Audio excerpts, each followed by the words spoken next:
কিছু পুরুষ দেখবেন ঘরে বিশ্বাসী এবং সৎ বউ রেখে বাইরের পরনারীতে আসক্ত হয়। তখন থেকেই কিন্তু সংসারের আসলে অধঃপতনটা শুরু হয়, সেটা অনেকেই বুঝতে চায় না, না হলে বুঝতেই পারে না। একটা পুরুষের নির্যাতনে এক একজন নারীর সংসারগুলো এক এক রকম হয়ে ওঠে। যে নারী মনের দিক থেকে খুবই দুর্বল, মানুষের প্রতি ভালোবাসাটা তার খুবই বেশি, সে অল্পতেই মানুষকে বিশ্বাস করে, সেই নারী দেখবেন স্বামীর অত্যাচার সহ্য করতে না পেরে নিজের জীবনটাই শেষ করে দেয়। আরেকজন নারী দেখবেন একটু কঠোর পরিশ্রমী, যে সে পরিশ্রম করে নিজের পায়ে দাঁড়াতে পারবে, তখন যখন অসহ্য হয়ে যায় স্বামীর অত্যাচারটা, তখন আর সে এটা মেনে নিতে পারে না। তখন সে সংসারটা ছেড়ে যায়, ছাড়তে বাধ্য হয়, যে আমি কারোর উপর নির্ভর করে এতটুকু অত্যাচার আমি সহ্য করব না, প্রয়োজনে নিজের পায়ে নিজে দাঁড়াবো, কিছু একটা করে খাবো। আরেকজন নারী আছে, সেই নারী হলো পৃথিবীতে আমার মনে হয় সবচেয়ে স্পেশাল নারী, যে নারী কিনা ধৈর্যের ট্যাবলেট বানিয়ে গিলে ফেলে।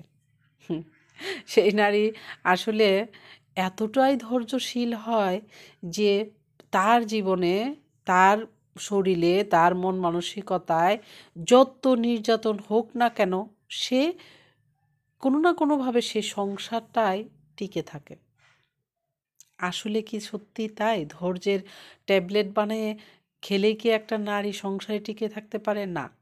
একটা নারী দেখবেন চারপাশের কথা, সন্তানের কথা, তার ভবিষ্যতের কথা, এবং কি সে ঘর থেকে, এই স্বামীর ঘর থেকে বের হলে তার ঠাঁই, মাথা গোঁজার একটা ঠাঁই হয় না যেখানে সে শক্তভাবে দাঁড়াতে পারবে।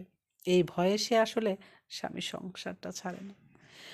পারতপক্ষে কেউ আসলে কারো নির্যাতনই মেনে নিতে চায় না, সেটা হোক ছেলে কিংবা হোক মেয়ে। কিন্তু মানুষ অনেকটা বাধ্য হয়ে অনেকে নির্যাতন সহ্য করেও সেখানে থেকে যায়। তারপরেও নির্যাতন সহ্য করার পরেও একটা মানুষ কিভাবে পারে সেই মানুষটা একটু ভালো না বাসতে, বলেন তো?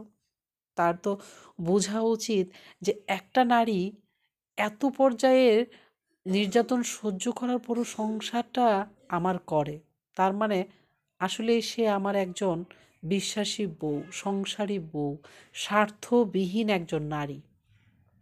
এটা যে পুরুষটা বুঝতে পারবে, সে পুরুষের কপালই তো ভালো কপাল। আর যে না বুঝতে পারে, সে আসলে তার ভিতরে আসলে মনুষ্যত্বই নাই, যে তার বউয়ের নির্যাতনের পরে যে কষ্টটা হয়, সে কষ্টটা বুঝতে পারে না। নারী, তুমি আসলেই ধন্য।